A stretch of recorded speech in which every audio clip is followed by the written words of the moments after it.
Halo guys, Assalamualaikum warahmatullahi wabarakatuh.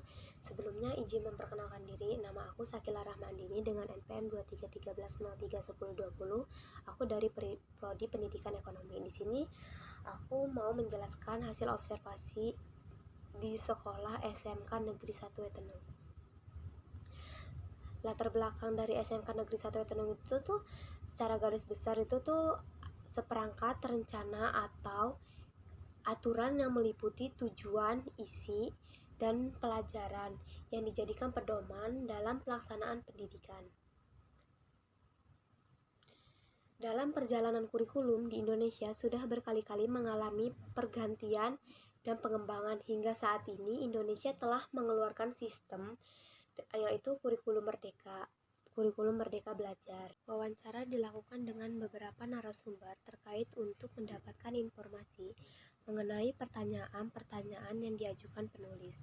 Dalam pembuatan laporan ini, penulis mewawancarai Ibu Hertina selaku guru akuntansi dan juga salah satu siswanya yaitu Fahri Pranata. Wawancara dilaksanakan pada hari Selasa 4 Juni 2024 pada pukul 10 siang. Nah, bertempatan itu di kos karena aku melakukan observasinya secara virtual. Nah, profil SMK Negeri 1 Wetenung itu adanya pengelolaan saran dan prasarana pendidikan dapat dilihat sebagai upaya untuk digunakan dalam proses pembelajaran. Tujuan dari adanya manajemen saran adalah untuk memberikan bahwa sebuah institusi pendidikan dapat memanfaatkan gedung dan instruktur secara maksimal dengan adanya kebijakan yang ada. Terus, dalam proses pembelajaran, guru sebagai motivator dan fasilitator, lalu peserta didik dijadikan sebagai peran utama di mana peserta didik diminta secara aktif oleh gurunya. Nah guys, wawancara dilakukan dengan beberapa narasumber terkait mendapatkan informasi mengenai pertanyaan-pertanyaan yang aku ajukan. Nah, aku tuh mewawancarai guru SMK-nya karena aku kan mewawancari guru SMK-nya nih, berarti di jurusan akuntansi, yaitu oleh Ibu Hertinawati selaku guru akuntansinya. Dan aku juga mewawancarai mahasiswanya yaitu Fahri Pranata. Dia jurusan akuntansi dan dia cuman 4 siswa di sana. Terus dilaksanakan tanggal 4 Juni 2024 pukul jam 10. Aku bertempatannya mewawancarainya di kos karena aku melakukan secara virtual. Terus lalu adanya pengelolaan saran dan prasarana pendidikan dapat dilihat sebagai upaya untuk menggunakan dalam proses pembelajaran. Tujuan dari adanya manajemen sarana adalah untuk memberikan bahwa sebuah institusi pendidikan dapat memanfaatkan gedung, terus infrastruktur secara maksimal dengan adanya kebijakan yang ada kayak gitu. Terus kayak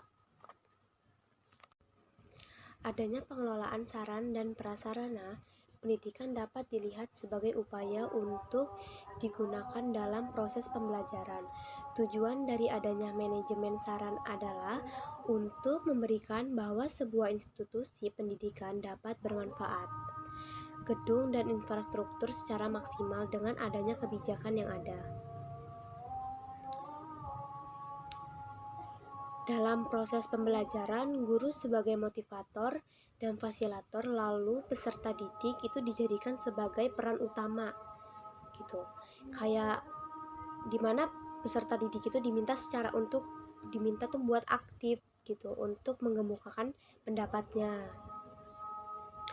Terus pembelajaran yang digunakan pada saat pembelajaran di kelas tentunya bervariasi, apalagi dengan jumlah guru yang dari 60 orang tertentu. Setiap orang mempunyai metode-metode pembelajaran yang berbeda, kayak sepertinya tuh ada yang menggunakan secara kelompok, terus kayak mandiri, terus kayak masing-masing gitu, tapi kan kayak kebanyakan kayak mandiri gitu untuk membuat tugasnya kayak gitu.